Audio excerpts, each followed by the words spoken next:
लोगों की नजरों में वे दूध पीते दिखाई देते थे, लेकिन असल में उनके गिलास में ताजा खून होता था, क्योंकि वे साधारण बच्चे नहीं बल्कि पिशाचों की संतान थे। लेकिन बड़े होने पर वे विदेशी पिशाचों से अलग थे। उन्हें न धूप से डर लगता था, न बड़े छाते से और न ही क्रॉस से। उनका सबसे बड़ा डर था खून न मिलना, क्योंकि वे इंसानों के स्कूल में पढ़ते थे और अगर उन्हें ताजा खून न मिले तो उनका शरीर सख्त हो जाता। अपनी पहचान छिपाने के लिए पिता रोज जानवरों का खून थैली में भरकर उसे महंगे टमाटर जूस जैसा बनाकर मेरी को स्कूल भेजते थे ताकि वह दोपहर के खाने में पी सके। लेकिन एक दिन अचानक सब बदल गया। जब मेरी ने कैबिनेट खोलकर खून पीने की कोशिश की तो एक क्लासमेट ने उसे तुरंत बुला लिया। उसके जाते ही क्लास मॉनिटर ने पासवर्ड लॉक बदल दिया और कैबिनेट बंद कर दी। लौटकर आने पर मेरी कैबिनेट खोल नहीं पाई। वह घबरा गई क्योंकि सारा खून अंदर था और अगर उसे खून नहीं मिलता तो हालात खतरनाक हो जाते। कमजोर हालत में वह बाहर निकली और घर लौटने का सोच रही थी, लेकिन उसकी चेतना धीरे धीरे खत्म हो रही थी। तभी सहपाठी रायन सामने आया और उसने पूछा कि क्या हुआ, लेकिन इंसानी खून की गंध पाकर मेरी बेकाबू हो गई और उसकी आंखें नीली हो गईं, दांत बाहर निकल आए और वह रायन की गर्दन पर झपट पड़ी। मगर आखिरी पल में उसने खुद को काबू किया, क्योंकि वह अपने पसंदीदा इंसान को चोट नहीं पहुंचाना चाहती थी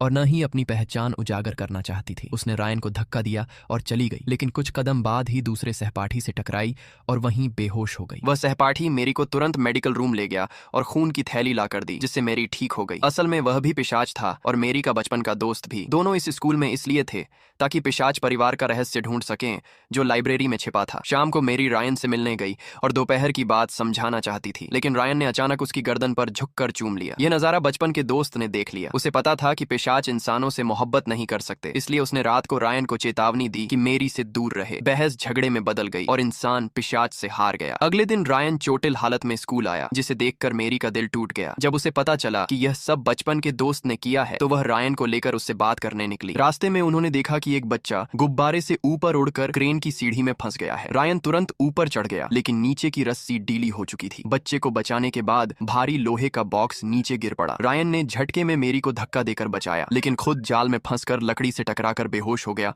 और आधा लटक गया। यह देखकर बचपन का दोस्त डर गया और गुस्से से बोला कि ऐसे हालात में पिशाच शक्तियों का इस्तेमाल करना मना है, वरना सजा मिल सकती है। लेकिन मेरी अपने प्रिय को बचाने के लिए तैयार थी। दोस्त को समझ आ गया कि मेरी गलती करेगी, इसलिए उसने खुद अपनी ताकत का इस्तेमाल करके रायन की जान बचा ली। रायन तो सुरक्षित हो गया, लेकिन बचपन का दोस्त जानता था कि अब वह खुद मुश्किल में है। उसने चुपचाप दूर जाने का फैसला